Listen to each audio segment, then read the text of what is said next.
ನೋಡ್ತಾ ನೋಡ್ತಾ ನಮ್ಮ ನಿಧಿಮ ಇವಾಗ 9 ಮಂತ್ ಕಂಪ್ಲೀಟ್ ಆಗಿ 10 ಮಂತಿಗೆ ಬೀಳಕ್ಕೆ ಇನ್ನೂ 2 ದಿವಸ ಐತಿ. ಒಂದೊಂದು ಸತಿ ಅನ್ಸುತ್ತೆ ಮಕ್ಕಳು ಜಲ್ದಿ ದೊಡ್ಡವಾಗಬೇಕು ಅಂಥೇಳಿ. ಆದ್ರೆ ಇವು ಕ್ಯೂಟ್ ಆಗಿರೋದು ನೋಡಿದ್ರೆ ಮಕ್ಕಳು ದೊಡ್ಡ ಹಾಕೋದೇ ಬೇಡ ಅನಿಸ್ತೈತಿ. ಇಲ್ಲಿ ನೋಡ್ರಿ, ಒಂದು ನಿಮಿಷಕ್ಕೆ ಈ ಕಡೆ ಲಕ್ಷ್ಯ ಕೊಡಲಿಲ್ಲ ಅಂದ್ರೆ ಇಂಥ ಕೆತ್ತೆಪತಿ ಮಾಡ್ತಾಳೆ. ಚುರುಮುರಿ ಎಲ್ಲ ಮನೆ ತುಂಬ ಸಾರ್ಸಾಡಾಳು ನೋಡ್ರಿ ಈಕಿ. ರಾತಿ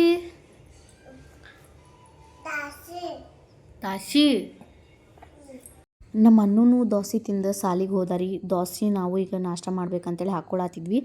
ಏನಂದ್ರೆ ದೋಸೆ ಅಂದ್ರೆ ನಮಗೆ ಭಾಳ ಇಷ್ಟ ರೀ. ಬಟ್ ದೋಸೆ ಮಾಡಿದ್ರೆ ಇದು 3 ಹೊತ್ತು ಅಲ್ಲ 2 ಹೊತ್ತು ತಿನ್ಬೇಕು. ಮತ್ತು ಬಂದವ್ರಿಗೆಲ್ಲ ದೋಸೆ ಹೊಯ್ಕೋ ಅಂತ ನಿಂತು ಬಿಡ್ಬೇಕು. ಯಾಕಂದ್ರೆ ಆರಿದ ಮೇಲೆ ಚಲೋ ಆಗಂಗಿಲ್ಲ, ಮಾಡಿಡಾಕಂದ್ರೂ ಬರೋಂಗಿಲ್ಲ.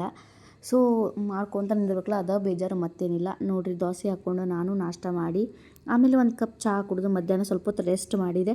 ಆಮೇಲೆ ಸಾಯಂಕಾಲ ನನ್ನ ಮಗಳಿಗೆ ಎಣ್ಣೆ ಹಚ್ಚಿ ಸ್ನಾನ ಮಾಡಿಸಿದೆ. ಆಕಿನೂ ಮಸ್ತ್ ರೆಡಿಯಾಗಿ ಕುಂತಿದ್ಲು ಆಟ ಆಡ್ಕೊಂತ. ಇಲ್ಲಿ ನೋಡ್ರಿ, ಇಲ್ಲಿ ಆಕಿಂದ ಮೇಕಪ್ ಬಾಕ್ಸ್ ಐತಿ, ಇಲ್ಲಿ ಮೇಕಪ್ ಬಾಕ್ಸ್ ಕೊಟ್ಟೀನಿ. ಪೌಚ್ ಹಿಡ್ಕೊಂಡು ಆಟ ಆಡ್ಕೊಂತ ಕುಂತಾಳ. ಆಕೆ ಏನಾರ ಆಳಾಕತ್ರ ಈ ಪೌಚ್ ಕೊಟ್ಬಿಟ್ರೆ ಸುಮ್ಮನೆ ಆಗ್ಬಿಡ್ತಾಳೆ. ಮತ್ತು ಹುಡುಗಿಯರಿಗೆ ಮೇಕಪ್ ಅಂದರೆ ಇಷ್ಟ ಅಲ್ರಿ, ಅದಕ್ಕೆ ಆಕಿನೂ ಅದನ್ನು ಪೌಚ್ ಇಷ್ಟಪಡ್ತಾಳೆ. ಸಾಯಂಕಾಲ ನನಗೂ ಅಂತ ಒಂದು ಸೆಲ್ಫ್ ಟೈಮ್ ಕೊಟ್ಕೊಂಡು ಚಹಾ ಮಾಡ್ಕೊತ ಆರಾಮಾಗಿ ಚಹಾ ಕುಡಿಯತ್ತಿದ್ರಿ. ನನ್ನ ಮಗಳು ಮಲ್ಕೊಂಡಿದ್ಲು, ನನ್ನ ಮಗನೂ ಇರಲಿಲ್ಲ. ಹಬ್ಬ ಈ ಟೈಮ್ ಮತ್ತೆ ಸಿಗಲ್ಲ ಅಂತ ನಾನು ಎಂಜಾಯ್ ಮಾಡ್ಕೊತ ಚಹಾ ಕುಡಿಯತ್ತಿದ್ದೆ. ಮತ್ತೆ ನೆಕ್ಸ್ಟ್ ವ್ಲಾಗ್ ಸಿಗ್ತೀನಿ. ಅಲ್ಲಿವರೆಗೂ ಟೇಕ್ ಕೇರ್, ಬಾಯ್ ಬಾಯ್.